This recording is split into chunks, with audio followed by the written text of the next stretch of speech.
Y atención ecuatorianos, Luisa González, ex candidata presidencial, reconocida economista y analista político, ha enfatizado la importancia de invertir en el sector público como una estrategia crucial para el desarrollo sostenible y el bienestar social. González argumenta que una inversión adecuada en infraestructura, educación, salud y otros servicios públicos es esencial para garantizar una calidad de vida digna para todos los ciudadanos. Según ella, el fortalecimiento del sector público no solo promueve la equidad y la justicia social, sino que también impulsa el crecimiento económico al generar empleos y mejorar la competitividad del país. Vamos a ver. Tiene un componente que es el Plan Anual de Inversiones, el famoso PAI. ¿Pero qué es este componente del Plan Anual de Inversiones? Es donde está cómo van a invertir el sector público, el gobierno central, sus fondos. Y allí, en este Plan Anual de Inversiones, se ha destinado 1.733 millones de dólares para inversión pública, ¿sí? De esos 1.733 millones de dólares, han usado el 1%, 23 millones de dólares. Vamos casi a cerrar un semestre y no se ha utilizado más que un 1% de la inversión pública. Pero ¿por qué hago hincapié en esto? ¿Qué significa la inversión pública, queridos ecuatorianos?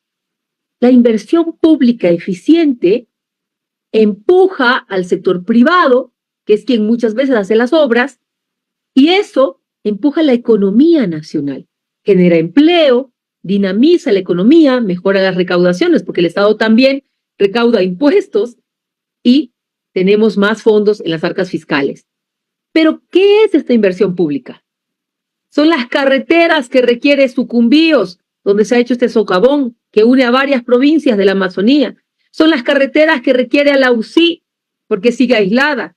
Son las carreteras que requiere Manabí, Los Ríos, Esmeraldas, para conectar a nuestras ciudades, para fomentar el turismo, para que la industria y el campo puedan sacar sus productos, para que podamos viajar con seguridad, pero sobre todo para que generemos puestos de trabajo y haya un pan en las mesas de los ecuatorianos. Eso es esa inversión pública que no se está haciendo. Y en salud, es la infraestructura, y en seguridad, es el equipamiento para la fuerza pública, para que salgan a combatir realmente a la delincuencia y al narcotráfico. Es comprar los escáneres para que controlen el puerto de Guayaquil, y vemos que somos noticia mundial de que desde Ecuador lo primero que exportamos a más de personas es droga. Luisa, y ahí quiero hacer un alto porque hubo tanto desgobierno durante tantos años que todo es urgente. El tema de la seguridad o de la inseguridad en el país es apremiante, la gente está desesperada, vivimos en terror, o sea, eso ya lo sabemos por demasía. Pero es como el monotema, que fue monotema durante la campaña electoral, y se olvidan las otras urgencias que tú acabas de mencionar: salud, obra pública, inversión, educación. O sea, hay un abandono. Pregunto, ¿continúa el abandono estatal o fue tanto lo que no se hizo durante estos dos gobiernos anteriores que el actual gobierno no alcanza? ¿De qué depende? ¿Es un poco voluntad, capacidad, gestión o falta de dinero? Bueno, varias cosas, ¿no? Y la población tiene que reflexionar sobre esto. Cuando elegíamos a los ministros en el gobierno de Rafael Correa, y que haga referencia hacia el gobierno de Rafael Correa, pero es un gran referente. Les guste o no, estén de acuerdo o no con la Revolución Ciudadana, es un gran referente. Cuando se elegía un ministro, ¿qué hacía Rafael Correa? Hacía reunión de buró y venían varias personas del Estado, el secretario jurídico, el secretario de la Administración Pública, política, etcétera, los ministros del ramo, y decían: perfecto, ¿qué necesitamos? Necesitamos contratar un ministro de Industrias. Se ponían sobre la mesa las hojas de vida de quienes podían ser ministros, las propuestas. ¿Y qué se revisaba?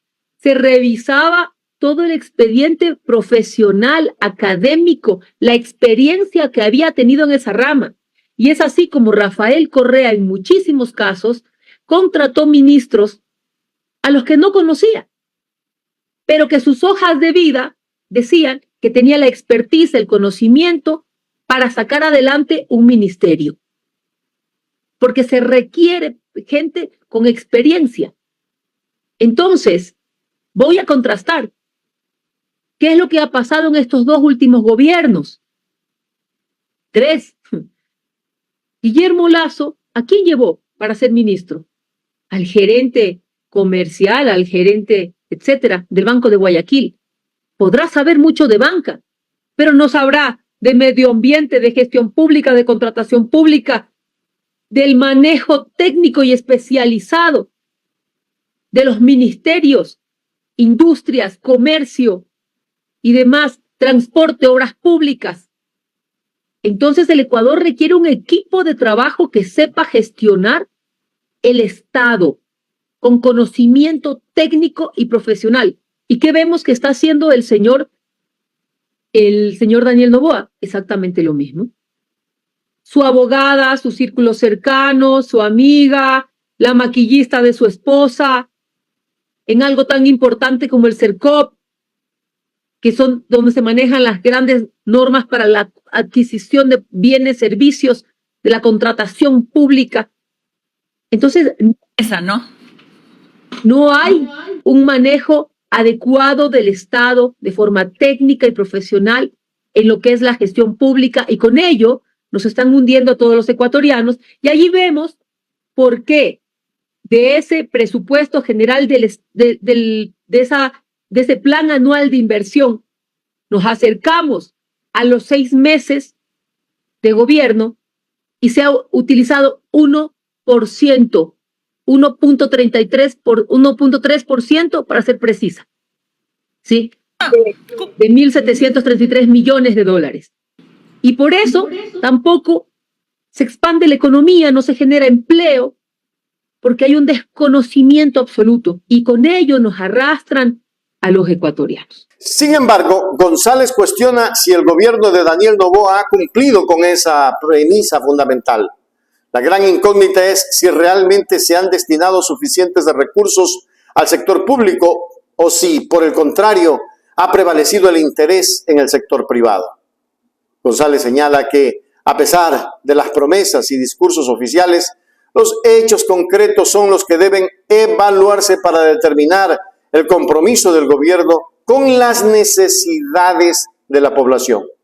En su análisis insta a una mayor transparencia y rendición de cuentas para asegurar que las inversiones públicas se realicen de manera efectiva y beneficien a toda la sociedad, en lugar de favorecer a unos pocos sectores privados. Qué bien, Luisa González. Así se habla, así se tiene que decir, con criterio como lo hace usted. Adelante, Luisa González. Suscríbase ahora a nuestro canal. Suscríbase ya. El canal de la información.